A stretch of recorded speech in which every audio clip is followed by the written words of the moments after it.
All right, let's have a look at practice question set number 22. I got this big scenario taking place in practice question set number 22, question number 1, where you have, what, 4 different media? Let's name them, actually. Medium 1, medium 2, medium 3, medium 4. They've named them according to what material they are. I'm just going to put numbers on there so that when I go to do an equation, I'm going to recognize what's N1 and what's N2 and so on. You can see that, firstly, we're going from air to water, which is going from 1 to 1.33, then going from water to glass, 1.3 to 1.5, and then from glass to plastic, 1.5 to 1.4.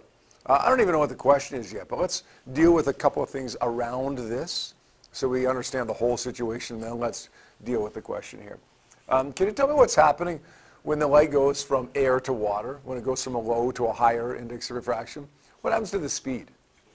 It slows down. As n goes up, v goes down. What else goes down as a result of increase in the index of refraction? What is it?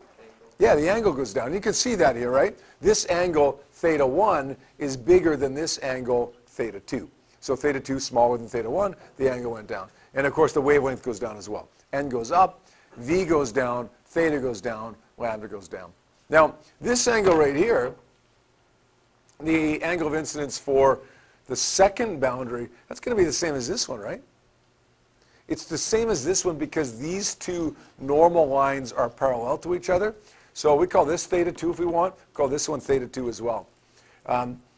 What's going to happen to the angle there? Well, that looks like it's gone down as well. How come it's gone down?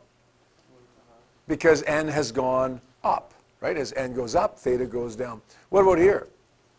Here we have an angle that is whatever it is. Here we have an angle that looks to be bigger, and it's bigger because, yeah, v went up, speed went up, so theta went up, and the reason that speed went up is because n went down, right? Does that make sense? Now, total internal reflection doesn't take place here, not at all. But if it was going to occur, where would it have to occur? Between medium 1 and 2, between 2 and 3, or between 3 and 4? If it was going to occur, Austin, it would have to be between 3 and 4. How come? Yeah, you can't get total internal reflection going from low to high index from 1 to 2 or 2 to 3, but you can conceivably get it going from 3 to 4. Now, what would you have to do in order to make total internal reflection happen here between these two media, glass and plastic? It's not happening right now, so what would you have to do? Yeah, so you'd have to make sure that that angle is bigger than the critical angle, right that. And then at some point, maybe it bounces off like this. All right, let's take a look at whatever we're asked to solve for here. The light travels slowest through what? What's the answer to that? Glass. How come it's glass? Because n is highest. As n is biggest, v is smallest, right? Remember, it's like when we had total internal reflection, when we had the biggest difference in n, we had the smallest critical angle. Here, where we have the biggest n, not difference, but just biggest n, we have the smallest speed. So the answer for that one is glass, C. Numeric response number 1, the angle of refraction in the glass is what? It is a good question, actually. I like this one. How many people did more or less what I'm going to do here right now? It said sine theta 1 over sine. By the way, what am I looking for here?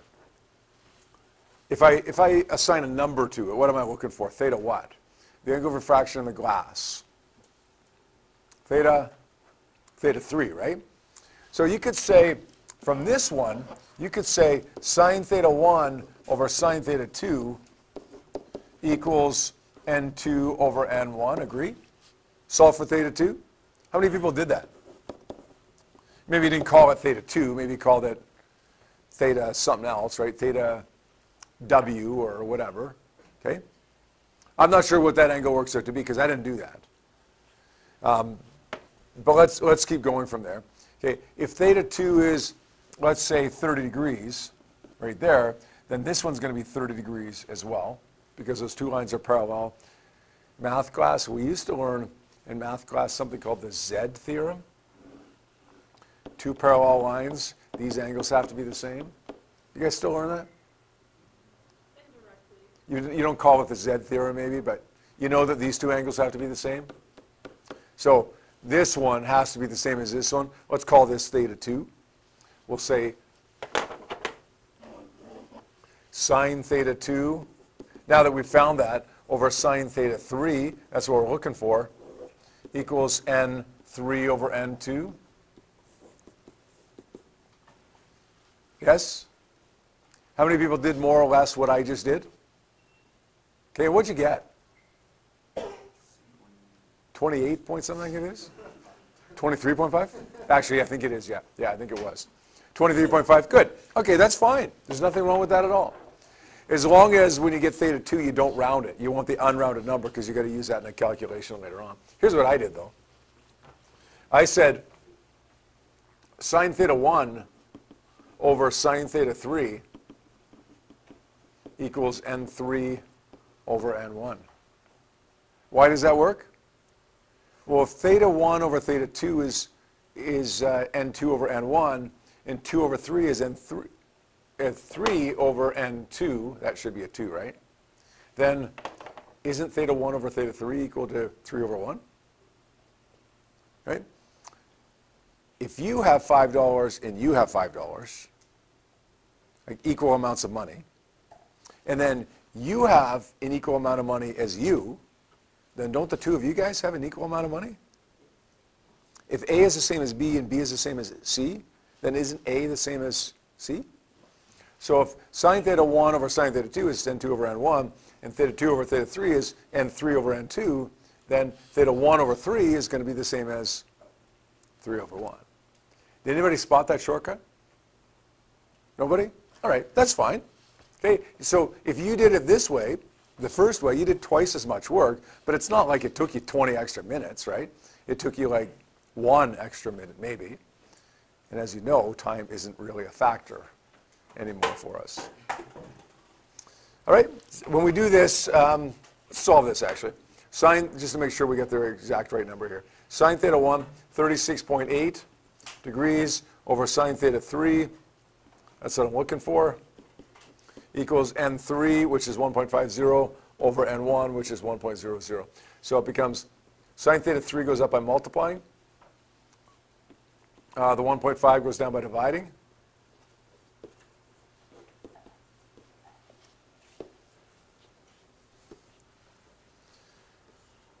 What do we end up getting there? Let's say sine 36.8 divided by 1.5. Let's take the inverse sine of that. Make sure you're in degree mode, though. 23.5, sure.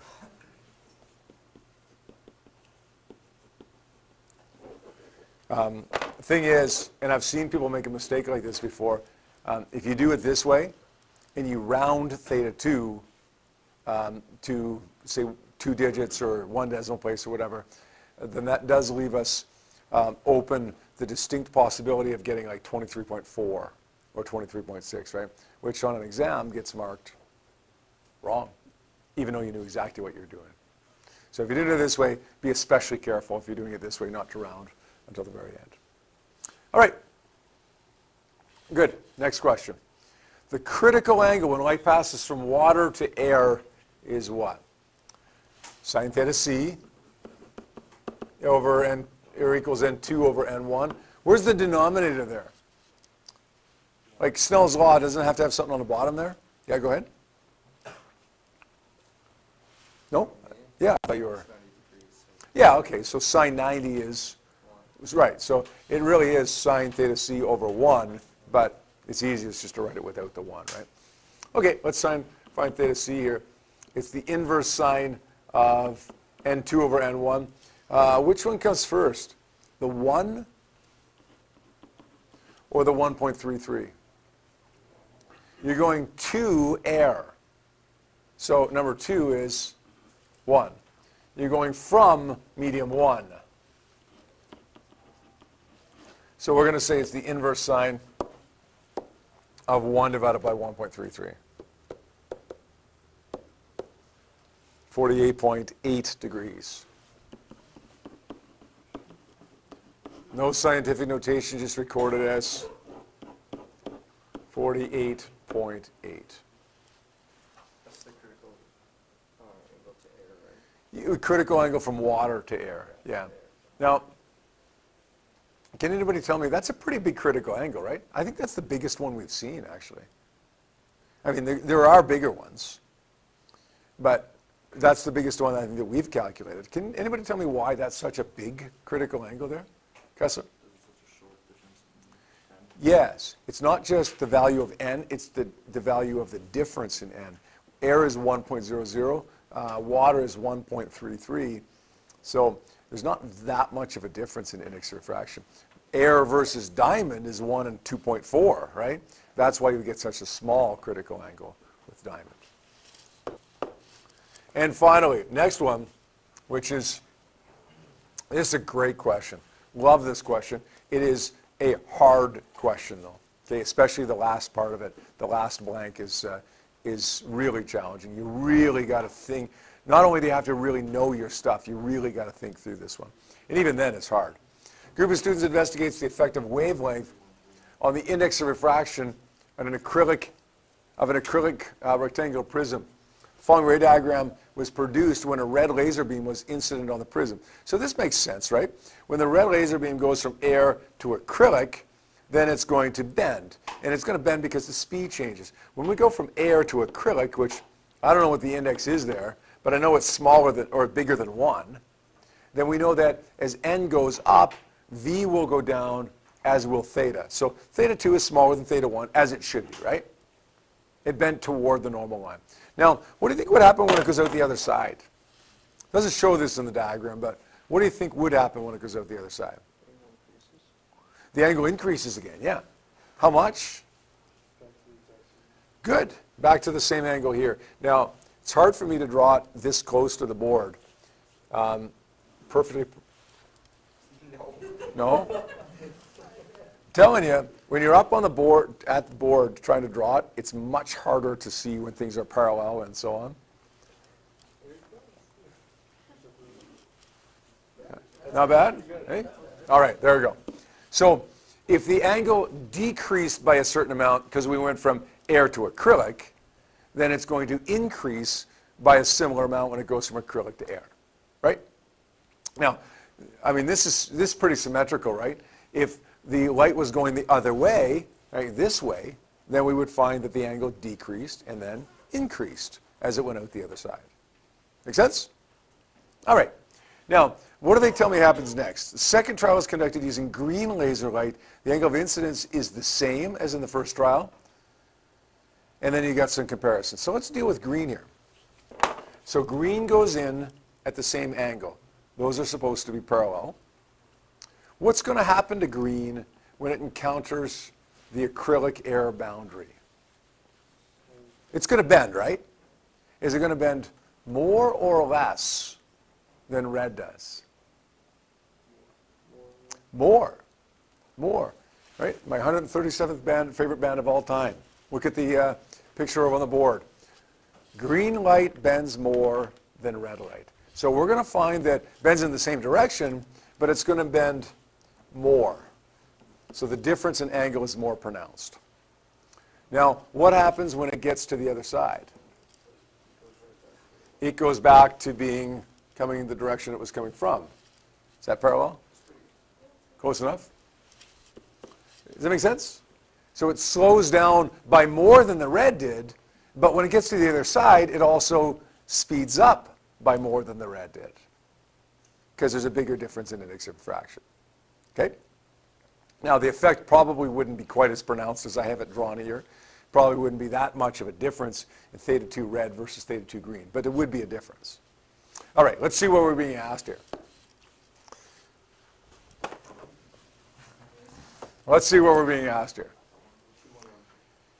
The index of refraction of the prism for green light compared to the index of refraction of the prism for red light. Greater than, equal to, or less than? Is the index of refraction for the prism when you're dealing with green the same, or is it greater, or is it less than the index of refraction when you're dealing with red? It's greater. Yeah? Look at the poster again. Green light bends more than red light, which means the index of refraction for the prism for green light is more than it is for red light. So we're going to say that the answer for that one is 2, greater than. Theta 2 green compared to theta 2 red. Well, we have already done this. Theta 2 green is less than, right? Smaller. So the answer is 1 for that one. The speed of green in the prism compared to the speed of red in the prism. Bigger index of refraction, V is smaller. So the answer will be 1. And this is the tough one, although it's not as tough now with what we've gone through there in the diagram already. The angle of refraction for green light compared to the angle of refraction for red light as they leave the prism. 1, 2, or 3. Less than, greater than, the same as. It's the same. Yeah, it's the same. Okay, quick little poll here. How many people got this right? Okay, not very many. That's okay. Having not gone over this before, I wouldn't expect too many people to get this right. Now, if this was a diploma exam, we'd do a little bit better on that because you'd have studied, right, and gone over more practice in between and so on. But it still would not be a well-done question. It's a hard question. How many people got it right up until here? 2, 1, 1. Okay, now the hands are starting to go up, right? This is the hard one, right? This is the hard one. We think that intuitively, when you're dealing with green, the angle is going to be different than when you're dealing with red, right? But you have to understand that when you're going from one medium to the other, it is, right? When you're going from from air to acrylic, it is different. But then when you're going from acrylic back to air, the reason it's the same is because the angle of incidence was different. Make sense? So, it's a tough question. Okay? If you saw something like that now, I would expect more people to get it correct.